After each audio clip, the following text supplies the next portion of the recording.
Phosphorus کا ایک case ہے جس کا نزلے سے اور لنگ سے تعلق ہے.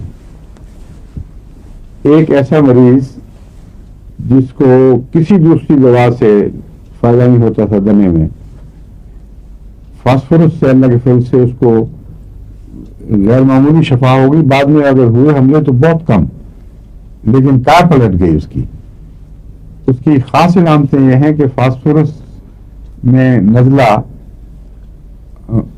ایک تو نسبتاً زیادہ لمبا چلتا ہے، مگر پتلا پانی گرتا ہے، کبھی خشک کبھی پتلا پانی، کبھی خشک کبھی پتلا پانی، اور چھاتی کے اوپر بیٹھتا ہے. یہ پھر ہر وہ نزلہ جو چھاتی پر بیٹھے وہ ضروری نہیں کہ فاسفورس ہو، لیکن فاسفورس اس کے گاہکوں میں سے ایک نمایاں گاہک ہے، اس کو نظر انداز نہیں کرنا چاہیے. چھاتی کنجسٹ کرتی ہے، اور اس کے بعد اگر دمے کے حملے شروع ہو جائیں تو فاسفورس مستقل علاج کے طور پر بھی مفید ہے، اور ایسے مریض کو نزلہ ہوتے ہی پہلی خوراک فاسفورس کی کھانی چاہیے، اور وہ اللہ کے فضل سے پھر وہ ایبارٹ ہو جاتا ہے، وہ آگے نہیں بڑھتا. تو جنگی کیفیات میں بھی فاسفورس بہت مفید ہے، اور یہی دوا سلک میں بھی بہت مفید ہے، لیکن ابتدائی سٹیجز پر 30 یا 200 سے اوپر نہیں جانا چاہیے اس میں. یہ فاسفورس بہت ہی طاقتور دوا ہے. اگر سلک کا مریض زیادہ اونچا ہو چکا ہو، اپنی بیماری میں آگے بڑھ گیا ہو، اس کو آپ فاسفورس دے دیں اور واقعتاً وہ فاسفورس کا کیس ہو، تو اگر تو 30 میں دیا ہے یا 200 تک بھی برداشت ہو سکتا ہے. علامتیں ظاہر ہوں گی کہ تھوڑا سا رد عمل، پھر آرام، رفتہ رفتہ وہ آرام کی طرف چل پڑے گا. لیکن اگر وہ مرض بڑھ چکا ہو اور آخری علامتیں ظاہر ہو رہی ہوں بیماری کی، مثلا روزانہ شام کو بخار چل رہا ہے، رات 12-1 بجے تک وہ زور مارتا ہے، پھر رفتہ رفتہ بار بار کے ٹھنڈے پسینوں سے صبح کے وقت ٹوٹتا تو ہے لیکن پورا ٹوٹتا بھی نہیں، یعنی انٹرمیڈیٹ نہیں ہوتا بلکہ ریمیٹنٹ بن جاتا ہے، نیچے آیا پھر اوپر چلا گیا. ایسی صورت میں اگر آپ نے فاسفورس دیا اور وہ فاسفورس کا کیس ہوا تو بعید نہیں کہ چند دن کے اندر اندر مریض مر جائے، اور تیزی کے ساتھ بخار اس پہ قبضہ کر جائے.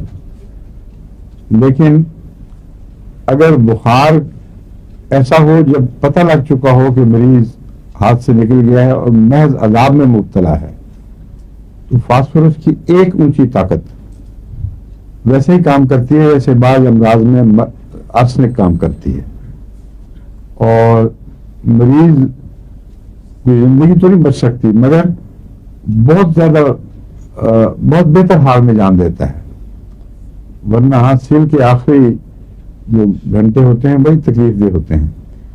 ایسی صورت میں فاسفورس دینے سے گریز نہیں کرنا چاہیے، اور بعض دفعہ وہ اس سے کچھ عرصے کے لیے بچا کر بیماری کو بہتر حالت میں لمبا کرتا ہے. ایک تو ہے بیماری کو لمبا کر کے گھسیٹنا مردہ، اس کے لیے تو کوئی جواز نہیں ہے. ایک یہ ہے بیماری نرم پڑ جائے اور زندگی آسان ہو جائے اور پھر کچھ دن اور مل جائیں، اس کا کوئی حرج نہیں. ایسی صورت میں فاسفورس اونچی طاقت دینا مناسب ہے، لیکن احتیاط بہرحال لازم ہے. فاسفورس 30 طاقت سے شروع کرنی چاہیے، 200 طاقت کے اندر اندر آپ تجربے کر لیں. اوپر اگر جانا ہے تو اس کے لیے بہت زیادہ مہارت کی اور تجربے کی ضرورت ہے.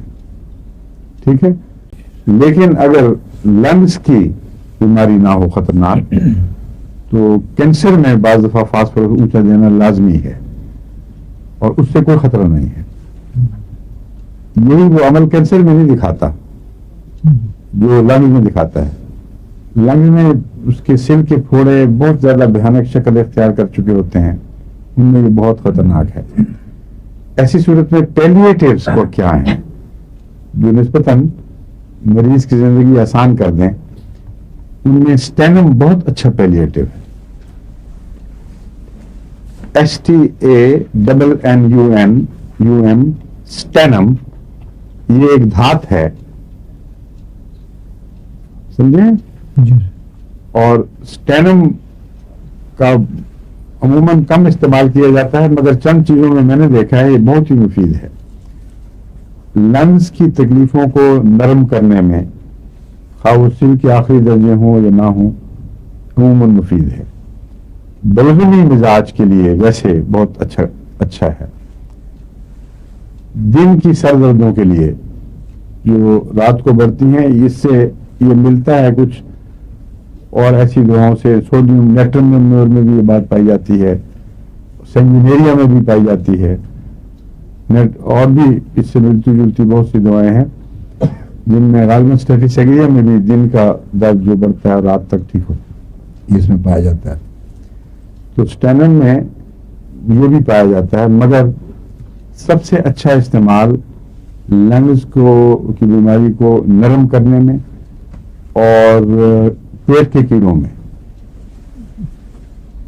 پیٹ کے کیڑوں میں عموماً کتابوں میں ذکر ہی نہیں ملتا اس کا، لیکن میرا تجربہ ہے کہ پیٹ کے کیڑوں میں اگر اسٹینم کو مستقل دیا جائے تو کچھ عرصے کے بعد لگتا ہے کہ کیڑے یا بے جان ہو گئے ہیں یا پگھل کے نکل گئے ہیں، اور اس کو کم سے کم چند مہینے استعمال کرنا چاہیے.